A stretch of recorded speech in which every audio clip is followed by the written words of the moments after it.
Good morning. You're listening to the Repcolite Home Improvement Show, sponsored by Benjamin Moore, and I hope you all survived the intense cold, the frigid weather that we've experienced at the beginning of this week. I mean, it was brutal. It was brutal at my house anyway. We've got a couple of dogs, and I've spoken about them before on the show. Mainly, I've spoken about Maggie. She's a golden retriever, and I've talked about her a ton of times. She's angelic, sweet, obedient, kind-hearted, gentle. Maggie, she's amazing. We also have Fern. Fern's a black lab. She's getting better. Let's just leave it at that. She's getting better. She's a work in progress.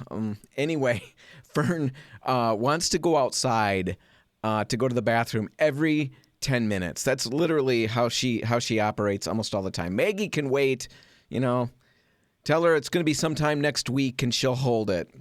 Won't say a word about it, won't gripe.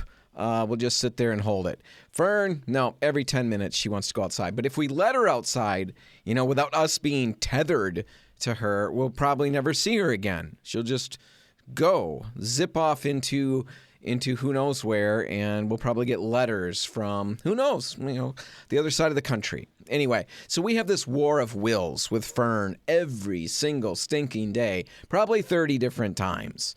Sometimes we win, sometimes we lose. But when this cold weather hit, I figured that we'd probably get a break. Fern's a lab, she has thin fur, and she gets cold really quickly. So we figured she wouldn't want to go out or be out as long as usual. Silver linings, right? We've got this frigid weather. It's like the Arctic out there. But on the upside, Fern doesn't want to be out there either. Nope, she didn't care. Not at all. On top of it all, when she goes out, she cannot and will not settle in and just do, her business. You know what I'm talking about, right? So much spinning, and it's early. I don't want to go into a lot more detail than that. But she'll spin and spin and spin in circles almost incessantly. And then she'll abandon the plan. She's spun for 5 minutes. It's got to be time, Fern. Settle in. Do it. And then she'll just all of a sudden, whoop, she's off in another direction. And then she'll spin over there for a while. She cannot get this thing figured out. We actually dug into it, trying to figure out what is going on with her. And, why does she spin 400 times? Trying to find the prime, ideal spot to go to the bathroom. Do you know why dogs do this? Do you know why, if you've got a dog, why your dog does that? Well, neither do I, because the info that I found doesn't match up with Fern. It doesn't match up with what's going on. For example, the internet says it could be survival instincts. Survival instincts. Fern is flattening the ground out, the internet says, to make sure that she's safe from predators, right? Like her ancestors, the wolves did. No snakes, no other threats. That's what the internet's saying, but I don't buy that. Not even for a second. First off, Fern flattens a circle, with a 20-foot radius every night, at least 3 times in that night. I mean, she does that 4 times, and the whole yard has been determined to be safe at that point. And it's 2 degrees out there. No snakes, Fern. No snakes. Not at all. Not in this weather. No, I don't think it's that. It could be that she's spinning to check for predators. The internet suggests that. Head on a swivel kind of a thing. It's ridiculous with Fern. She's not paying attention to anything at all. She's just looking at her feet or smelling something here and there, and then she falls over because she's dizzy. It's not survival. It's not head on a swivel. Another idea is that she's trying to align. I love this one. She's trying to align herself with the Earth's magnetic field before she goes to the bathroom. Does that make any sense? That she's got to align herself with the Earth's magnetic field before she goes? I don't know who's writing the internet these days, but that seems really questionable. Maybe dogs like to go to the bathroom facing north. Who knows? I don't think that's what's going on with Fern, because we'll intentionally face her north, just to get her off on a good start. We'll tell her, Fern, you're aligned with the north. And it doesn't help. She spins. Doesn't matter what direction. North by northwest, south by southeast. It's a mess. Anyway, there are many reasons why she may do this, and we'll probably never know. All I do know is that this last week was really miserable, sitting out there with her and waiting for the spin cycle to end. Thankfully, one of the kids takes her out most of the time, so I really don't have that much to crab about. But still, I'm crabbing vicariously. I'm feeling his pain vicariously. It was brutal in the cold when I went out. For us, it never affected Fern in the least. She was fine. So you can save your emails. She was fine. She probably is burning too many calories spinning around to even feel the cold. Anyway, I hope you weathered the cold, the big cold, and you're ready for this weekend. And I've got a ton of stuff on the show that I want to talk about today. And we'll revisit the whole dog topic at the end of the show because we bought a new monitoring camera, and I love this thing. I can't wait to tell you about it, and I guarantee when I do, you're going to be thinking about all the different ways that you could use one in your home. So we're going to get to that at the end of the show. I'll also be talking about the history of Caulk, and it really is crazy interesting. It's way cooler than even I thought, and I'm an expert at this. And I thought it might be interesting. I had no idea it was going to be as interesting as it is. So we're going to get to that. The other thing that we're going to be covering, what is that? Oh, I've got an absolutely ridiculous segment planned. I'm not going to tell you about it. It's coming up after this one, and it's really, really weird. That's coming up in just a minute. Right now, though, let's get to the paint point. And last week I mentioned in the show, if you paid attention, if you took notes, if you're consulting those notes right now, I made a promise last week that I would talk about something in more detail this week. Last week I talked about how it's important to sand your primer before you apply your finish paint. And I told you that doesn't have to be a terrible big process, and I'd explain it. For those of you who, for one reason or another, didn't catch last week, let me quick explain. Sanding your primer before you apply the finish paint is something that you should do. And I know that's news for a lot of folks out there, but here's the scoop. When your primer dries, or even, honestly, that first coat of finish, when that dries, it's rarely as smooth as you might think it's going to be. Even if you apply it carefully, you're likely to end up with some texture from the roller cover, some lint from the roller cover, or other small imperfections. We always end up with little hairs in the wall, stuff like that. Little goodies that you pick up as you apply the paint or the primer or whatever. On top of that, certain primers can raise the fibers in drywall. So if you're priming bare drywall, certain primers will do that much worse than other ones. And then that can make it feel pretty rough. If you're priming bare wood, primers can also raise the grain in the wood and give it a rough feel. If you skip sanding at that stage, these little imperfections are going to remain in your finish coat, and it's going to make that final surface, that final coat, look uneven. It's not going to be as nice as it could. Sanding eliminates that, and it creates a smooth base that lets your finish paint, really shine, I guess, for lack of a better word. It really will look the best it possibly can. So that's why you should sand that primer. And honestly, I did hint at it, your finish paint as well. A lot of old school painters do a quick sanding on their first coat of finish paint as well. Of course, not the last coat. That last coat of finish paint, you leave that one alone. But you put your primer on, do a light sanding, put your first coat of finish paint on, do another quick light sanding, and then you go to that finish, that last final coat, and you leave that one alone. All right, now I talked about all of that last week, but before you start doing that and jumping in, I wanted to quickly walk you through the process because it's possibly not nearly as bad as some of you are maybe thinking. And conversely, it might be a little bit more intensive than some of you are hoping. So let's get rid of all confusion. Here's what the whole thing looks like and how you can pull it off easily. First off, you've got to wait for your primer to dry. And I know that sounds really ridiculous and dumb, completely unnecessary to say. But I'm saying that for the same reason that microwaves say. They have that little sticker that says, don't use the microwave to dry your dog after a dog bath, right? Somebody somewhere, we don't even want to think about that. But for the sake of the primer, I want to say it's got to be dry because somebody somewhere needs to hear that. Somebody is a rusher and they want to rush through the project. And as dumb as what I just said sounds, it is a little more nuanced than you may think. A surface can seem dry to the touch, but it can still be soft below, that initial surface. And sanding too early can cause more problems than you're fixing. So you've got to make sure that it's dry. Most primers are going to need at least 2 to 3 hours before they're ready for sanding. If you do want a quicker option than that, Repcolite's Quick Sand Primer is ready to sand in just 30 minutes. And as a bonus, it's on sale right now through the rest of the month. So you still got a week or so before that sale ends. And it's a good sale. It's like 47% off.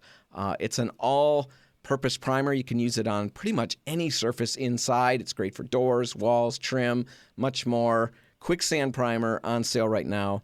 Check that out. Anyway, whatever you're using, whatever primer you're using, you've got to make sure that it's dry before you sand it. Second, you want to use the right sandpaper and the right amount of pressure. We recommend a 220 grit sandpaper. It's fine enough to smooth out the imperfections without removing too much primer. Now, after all, and this is the good news here, your goal isn't to sand the primer off. You're really just trying to knock down any rough spots and create a smooth surface. So you don't have to go nuts on the wall. Don't sand until the powder's flying. All that powder in the air is primer that you actually want to leave on your surface for the most part. Just do enough of a quick sanding to knock down the rough spots. Third, for larger walls or ceilings or bigger areas, use a sanding pole. Basically, it's a sanding head that almost looks like the business end of a Swiffer. A Swiffer floor cleaner kind of looks like that. You put sandpaper on that, and then you affix it to an extension pole, and then you can move really fast across your walls. It's still manual work. It's not a robot. It's not going to do it for you.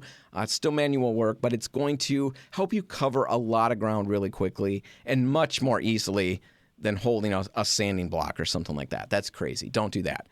Get one of these, sanding pads or sanding heads, put it on an extension pole, and you're good to go. If you have no idea what I'm talking about, complete blank in your mind right now, just stop out at any Repcolite and ask. They're not expensive. It's not a fancy tool, but it will come in really handy for larger areas, so think about that.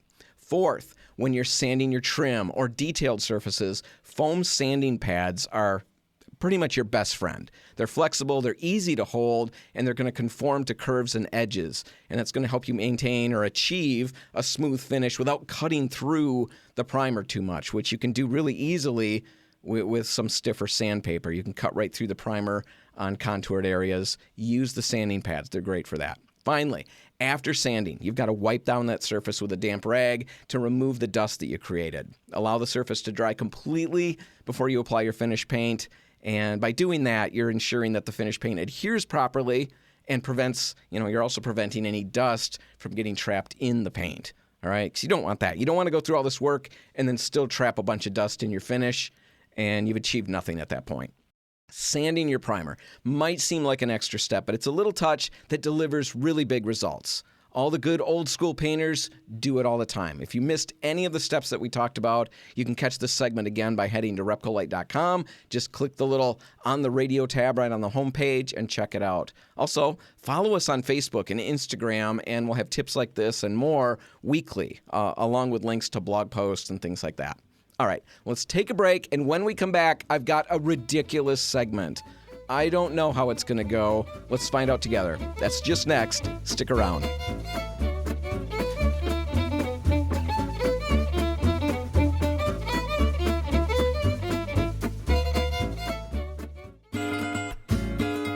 Welcome back to the Repcolite Home Improvement Show, sponsored by Benjamin Moore, and let's just jump into this weird segment. Back in October, Benjamin Moore released their Color of the Year for 2025, Cinnamon Slate. And along with Cinnamon Slate, they revealed a collection of supporting colors, their Color Trends 2025 collection. Now, this year's Color Trends collection is pretty exciting because all of the colors, just work really well together. In previous years, that wasn't always the case. That's not what they were working for. But this time, pretty much anything in that color brochure can be paired with any other color in the brochure, and it just works well together. It's really smart how they did it this way. You can use these colors as is, right from the booklet, to create beautifully curated, well-put-together color schemes for your home. Or you can use the collection kind of as a jumping-off point. You can see how certain tones work well together, and then go find different versions of those colors that will work in your specific situation. It's a really cool collection, and like I said, if you haven't already checked out Benjamin Moore's Color Trends for 2025, do so. Look into it. All right, that's not weird. I said it was going to get weird, and that's not it. So what do I mean? How are we going to get weird?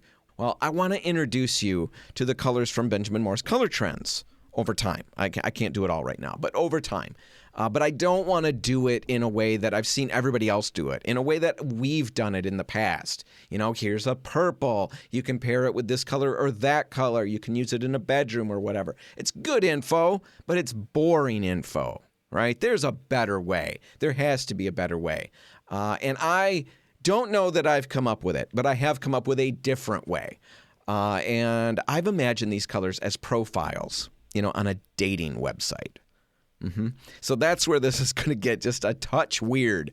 It's probably going to be weird for you to listen to. It's certainly going to be weird for me to say. But I still think it's kind of clever, and I think it's potentially funny. It's not a knee slapper. It's not something you'll guffaw over, but you might smirk.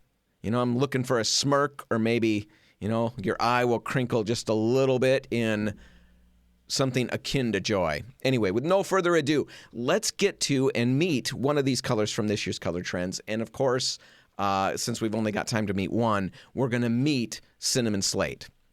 Now, Cinnamon Slate, she's a thinker. She's a poet. She loves quiet, thoughtful nooks and spaces in your home, but she's not uncomfortable hosting a gala event, with wine and fancy cheeses and things like that. She fits into all of that. She's grounded, she's casual, and yet sophisticated and elegant. Whatever the mood or situation requires, Cinnamon Slate is ready, to deliver. Now, in appearances, now it's not all about appearances, Well, I guess with color. With color, it probably pretty much is all about appearances. So I guess we're not being shallow at this point. If Cinnamon Slate was a real person, we would talk about her personality, right? What she likes to eat and stuff like that. I guess that's not terribly important either. This is why I don't run a dating website. Anyway, this is about colors, so appearances matter here. Cinnamon Slate is a subtle mix of a muted plum and a velvety brown. And this mix, this wonderful little amalgamation of color, gives her a personality that's both moody and elegant. But not moody in a negative way. Not sit in a corner pouting like a little kid moody. No, moody in the sense that she evokes a sense of, introspection, drama, mystery, all of that. Because of this, Cinnamon Slate is all about creating a timeless and grounded atmosphere in your home. And as I mentioned, she's casual, comfortable, and comforting, and yet sophisticated and elegant at the same time. Now, when it comes to pastimes, Cinnamon Slate loves to spice up an accent wall, or maybe bring a cozy, introspective, or dramatic mood to a library, a dining room, a living area, places like that. Now, if you want to enjoy Cinnamon Slate's grounded, comfortable side, her sweatshirt and jeans side, pair her with soft whites and rich browns. If you want to explore her more sophisticated side, the gala event side, pair her with deep olive greens or something like that. Now, in a nutshell, Cinnamon Slate, she's got this way of balancing warmth and drama. She's subtle, she can fade into the background and let other colors or decor be in the spotlight, but she's never shy, and she's more than happy to be the color in your space that holds the attention of every eye. That's Cinnamon Slate, and if you'd like to reach out, her number's 2113-40. And there you go. A little bit weird, a little bit silly, but in another sense, it may give you a vibe for the color. After all, there's a lot you can do with Cinnamon Slate. Being able to pair it with whites, olives, browns, and more gives you a lot of freedom to create the atmosphere that you want to create in your space. It's not your typical wall color, but it's not so out of the box that it leaves you struggling to find a way to use it. Honestly, you're going to be surprised how easily it works in a space and how it really does have a personality that almost begins working with you immediately to create the vibe that you want. Anyway, that's Cinnamon Slate. Next week, we'll meet a couple more colors from the Color Trends 2025 collection. All right, let's take a break. And when we come back, we're digging into the Gilgamesh epic, an ancient poem, and we're going to find out what in the world it has to do with caulking. It's a history lesson with a lot of interesting twists. That's next. Stick around.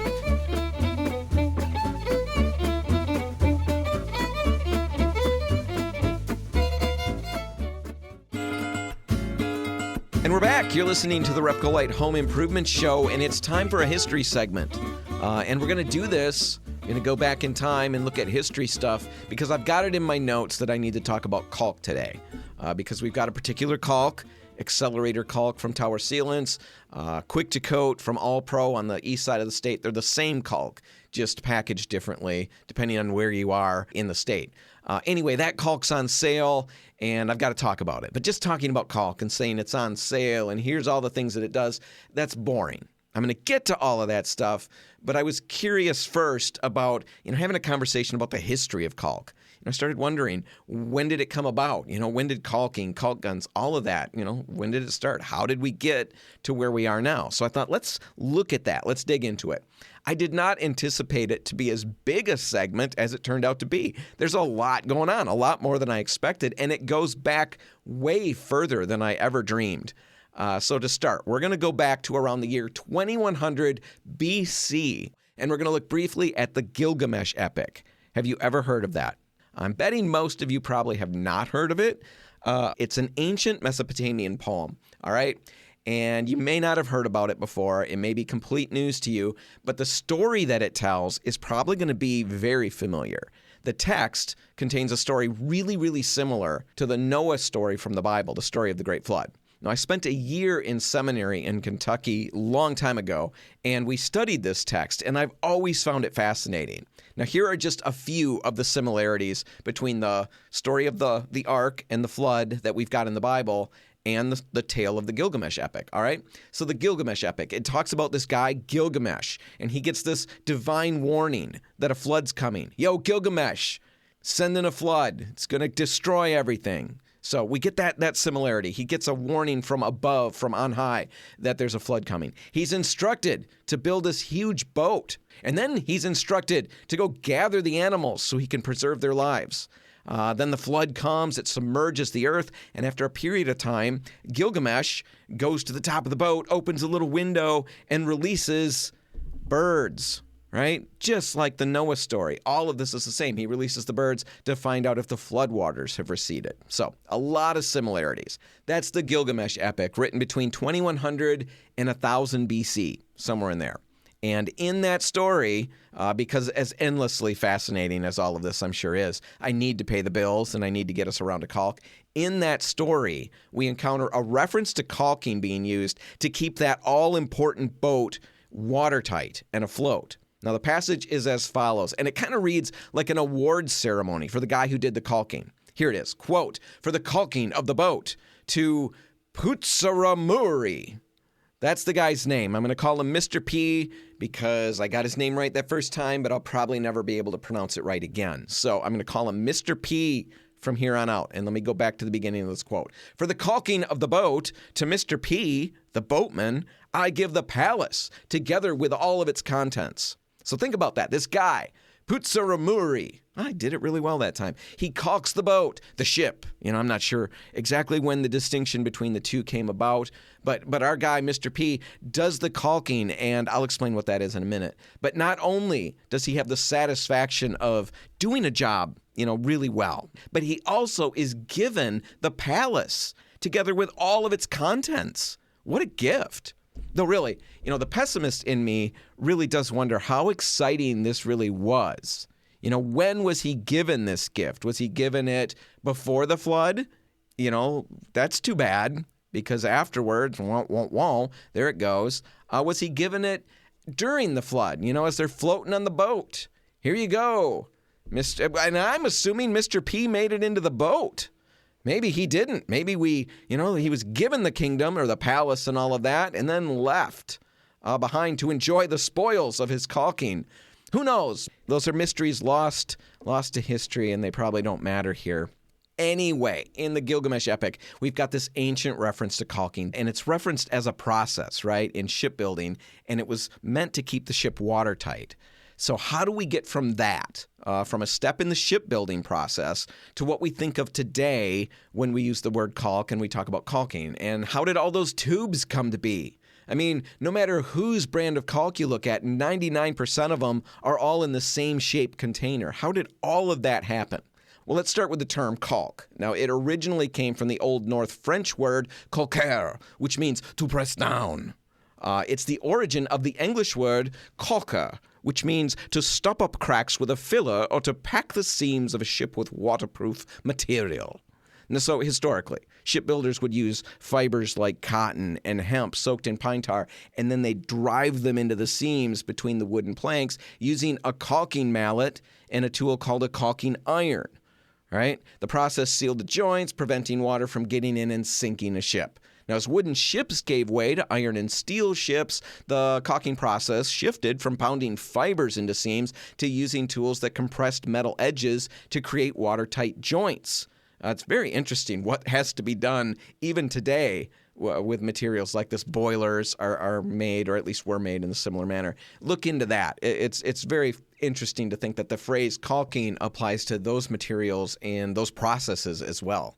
Also around this time, in the early to mid 1800s or so, the term caulking began to be applied to the process and the fibrous or tar-like materials used to fill gaps in wooden structures. In construction now. So by the late 1800s, caulking is now a concept that's familiar to the world of construction and home building, not just, relegated to the world of shipbuilding. It's something that we're starting to use in construction conversation. Now, it's interesting, the application of these materials in the construction setting, these tar-like substances, the caulks, the putties, the application of these was all done manually using putty knives or even bare hands. And I can only imagine what that process was like. I'm a mess whenever I caulk. I try. I literally pep talk myself up before I start. I tell myself to pay attention to your hands. Dan, pay attention to your hands. Pay attention, little friend. Keep a damp rag handy. Don't wipe the caulk on your clothing, Dan. Don't wipe it on the floor. Pay attention to your hands. Is there caulk on your hands? Don't touch stuff. Don't touch anything else other than that damp rag. I've got an entire pre-caulk prep routine that I run myself through every single time. But I'm like a meme. I'm a living, breathing meme. One half of the image is me giving myself that pep talk, and the second panel is me, 30 seconds later, I'm covered with caulk. The walls are covered with caulk, fingerprints. The damp rag is so full of caulk that it just smears caulk on everything I wipe it with, right? That's me with modern advancements. I can only imagine what it was like back in time. If I had to go back there to the earliest applications of caulk where you used a putty knife or your hands to apply it. Yeah. Anyway, I'm glad I live in the time and period that I live in. Anyway, suffice to say, it was messy work back then. And then this breakthrough invention comes about. Theodore Witte, W-I-T-T-E, a gentleman who we know very little about. Theodore is walking home from work one day. Where did he work? We don't know. At least I don't know. Somebody maybe does, but they're not talking. So we're just saying he's walking home from work. Perhaps he was a caulker during the day. Perhaps his hands, are coated, if you need a visual, his hands are coated with caulk and he's trying to peel it off before he gets home. Maybe he brushed his hands on his new pants and he knew that Mrs. Witte was going to let him have it when she saw him. So maybe he's taking the long way home. Who knows? But what we do know is that he's walking home and he passes by a bakery. Now, he probably paused to look in the window, right? Maybe he shared the contractor's love of donuts and baked goods. Who knows? Not that they're bad. I do enjoy a good donut or a baked good myself. Maybe Mr. Witte was the same. Anyway, he stops and he stares through the window, and as the story goes, he sees the baker open up this huge vat. I'm sure it's not a vat. That just sounds gross. A huge container, a pot full of frosting, right? He's got this cake that needs to be frosted, and he's got this container full of frosting. And Mr. Witte thinks to himself, oh boy, here we go. He's going to lather that stuff on with his hands or some kind of putty knife type thing, and I'm sure this poor baker is going to end up as coated and sticky with frosting as I am with caulk, right? I'm sure something like that goes through Mr. Witte's mind. But as he watches this whole thing, he's dumbstruck as the baker applies all of the frosting to the cake without mess using a piping bag. At that point, the clouds parted, a little beam of sunlight came down, somebody sang, much nicer than that, because that would have just scared Mr. Witte. But angels sang, and inspiration strikes Mr. Witte, and he goes home to invent the first caulking gun in history, and that's 1894. His puttying tool, as he termed it, was designed to streamline the process of applying caulk by allowing for efficient and clean application of putty without direct contact. This marked an incredible advancement in not just the application, but also eventually the packaging of sealants. Now, as I mentioned earlier, before the caulk gun or the puttying tool, whatever you want to call it, before that was invented, caulks and sealants were applied manually, by hand or by putty knife, and the materials were pulled from these bulk containers. That's how everybody worked. With Witt's invention, people could now fill that gun directly from the bulk supplies, which was, more efficient and less messy than other methods, but it still wasn't completely perfect. So before long, manufacturers started producing pre-filled cartridges designed to fit within the dimensions of the caulking gun. And this standardized both the tool, the gun itself, and the containers for the sealants that we use the gun to apply. And this simplified everything, simplified the whole process, and completely revolutionized, all of that. That's why we've got tubes today that are consistent across the board. That's how it all came about. Very, very interesting to me. And then, of course, over time, the materials used for caulking have evolved to meet all kinds of different construction needs. We've got paintable caulks, super stretchy caulks, mold and mildew resistant caulks, gap filling caulks, incredibly moisture resistant caulks, and on and on and on and on. In fact, there are so many different types of caulks out there, it can really seem complicated to figure out which one's right for your project. And that's where we'll help. Just swing out to any Repcolite, tell us what you're working on, and we'll help you get the right caulk, and we'll walk you through everything you need to know to get it applied cleanly and easily and professionally. And honestly, just because I admitted earlier to making a mess whenever I use caulk, that doesn't mean that we don't know what to do and how to use it without making that mess. It's really just a me problem. And it's not that I don't know what to do. I know what to do. I just don't do it. Because my brain is like 5 steps ahead of the rest of my body. That's the good way to describe it. It could be, 5 weeks in the past, way behind the rest of my body. Either way, it's not directly connected to my body. And I think things while my hands and the rest of my body do different things. So it's a me problem. It's not an us problem. It's a me problem. And we can help you at Repcolite get all the info you need to take that, then go home and have great results. All right, that finally brings me to the caulk sale that I need to talk about briefly before we wrap this one up. It's going on all month long at Repcolite. We've got a couple of different premium caulks on sale. Actually, it's the same caulk, just under different names. On the east side of the state, the caulk is All Pros Quick to Coat. On the west side, it's Tower Sealant's Accelerator. The exact same caulk in both places, just sold under different names and in different packaging. Now, Accelerator or Quick to Coat, they're premium caulks that work on many different interior surfaces, and their big claim to fame has to do with the speed at which you can paint over them. Now, most problems that occur when people use caulk, or at least one of the big problems that occurs, is that they paint over it too quickly, before the caulk has dried. And lots of different problems occur when that happens. Now, with Accelerator and Quick to Coat, you're not going to have that. It's going to eliminate all of those concerns. You can spray over those caulks immediately after you've caulked them, after you've applied that caulk. That's completely unheard of. No problems, no concerns, guaranteed. So if you're a contractor looking to save some time and labor, these caulks are a brilliant answer, and at least look into them. But even for DIYers or for contractors who aren't spraying their finish on, with Accelerator and Quick to Coat, you can brush over that caulk after just 30 minutes. So it's still ridiculously fast. Anyway, those caulks are on sale at Repcolite for $2.25 a tube all through the rest of the month. If you've got any caulking at all to do on your next project, it's worth checking out. And there you go. The long, drawn-out, surprising history of caulking. How it started as a term used for making ships watertight and now largely refers to sealing up the gaps between your trim and your walls. Crazy. All right, let's take a break. When we come back, we're talking about a dog camera, a dog monitoring camera, I guess I should say. I love this thing, and I can't wait to tell you about it. That's all next. Stick around.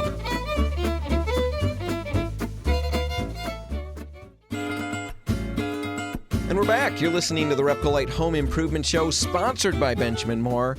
And I want to circle back to my dogs. I started the show talking about my dogs, Fern and Maggie. Maggie's obedient beyond description. Angelic, I believe, is the word I use to describe her. And Fern, she's a work in progress. We love her. We do love her dearly. And she's improving, but she is a little nuts. I talked about that already. Anyway, we went through a pretty stressful rite of passage with Fern a few weeks back. I've got a couple kids in college, and when classes let out, partway through December, they settled in at home to enjoy a lengthy winter break. And that meant Fern could also enjoy a winter break. Normally, because she's a little nuts, she's a little naughty, Fern is kenneled up during the days while we're at work and nobody's in the house. We really can't trust her yet. We haven't been able to be free around the house. She's a free spirit. She's nuts. I've said all that. A month or two ago, I think I talked about this on the show, but this should make the case. A month or two ago, she was left in the house alone for 20 minutes, if that. And in that time, she ate $50 worth of fudge from Mackinac Island that she got out of a backpack somehow. She ate all the fudge, wrappers and all. $50 worth of fudge. That's not cheap, but that's the least of my worries. We had to bring her to the ER vet and had to pay a boatload of money to make sure Fern stayed alive because she consumed so much fudge, it potentially could be fatal. Oh, my goodness. Thank you, Fern. Thank you so much. Christmas was much smaller this year thanks to Fern, but we told ourselves we have Fern. But because we want to keep Fern, she goes in the kennel when there's nobody there to supervise her. But she hates it. Of course she hates it. She hates it intensely. And after having a solid month home, a solid month of freedom with the kids, we were all dreading putting her back in that kennel when we went to work. And yet we were terrified to leave her out of the kennel.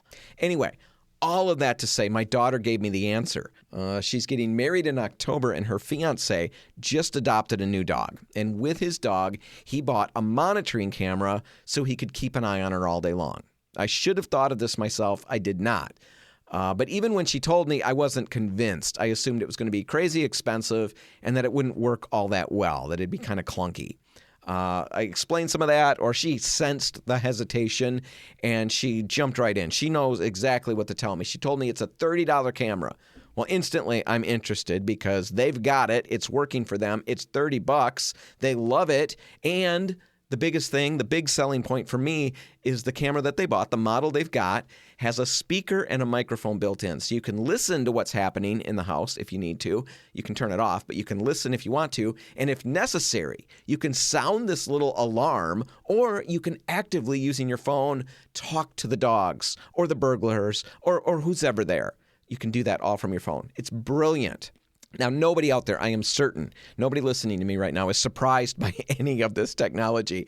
I'm sorry about that. I'm stunned. I'm stunned that all of that technology, all of those abilities can be contained in a $30 package. But it can be. I love this thing. I snatched one up. I'm going to put links to it in the show notes, links to the exact model that I bought. But it's the Wyze Cam OG. The Wyze is spelled W-Y-Z-E. Wyze Cam OG, like I said, under $30 on Amazon. Now, here are just a few quick details of what you get with this camera. Super small. Easy mounting. You can set it up easily anywhere. You plug it in, install the app on your phone in 5 minutes or so. You've got video that you can monitor on your phone or your tablet or whatever. Super easy. If you want to add a camera, just buy one and it adds easily to your network. The camera itself, it's a 1080p HD camera with night vision, and that night vision is crazy good. Completely black room, no lights on at all. If I've got that, I can still see the dogs like there's daylight. It's night vision, it's what you would expect it to be. I just did not anticipate that it would work this well. It's rated for indoor and outdoor use. You can customize the alerts you get. Right now my phone will let me know when there's movement, so I can go pull up the camera, and sure enough, one of the dogs is, scratching herself or looking out the window or something like that. And then, as I had mentioned earlier, using your phone, you can listen to what's happening in the room, or you can intervene by hitting the speaker and actually talking. There are a ton of other benefits that you can get, but you get the idea. This crazy little $30 camera has completely given me peace of mind leaving Fern out. This big rite of passage we were dreading was so easy because we could monitor and actually intervene. And that's just using it for dogs. So you could use it for all kinds of other things, as a baby monitor, as a security camera on your porch. I mean, really, the possibilities are pretty endless. Just don't use it for nefarious purposes. That is not the point of talking about this. Anyway, if you've got dogs or any other situation where you wish you could monitor your home easily and cheaply, you've got to look into this camera or another one like it. The one I have, again, is the Wyze Cam OG, the W-Y-Z-E, Wyze Cam OG. It's $30 on Amazon. Really worth it. Check it out. All right, that's all the time we've got. That's going to have to do it. If you want to catch this one again, you can find it online at Repcolite.com. Whatever you do today, make sure paint's a part of it. Have a great weekend, everybody, and I'll see you next week. I'm Dan Hansen. Thanks for listening.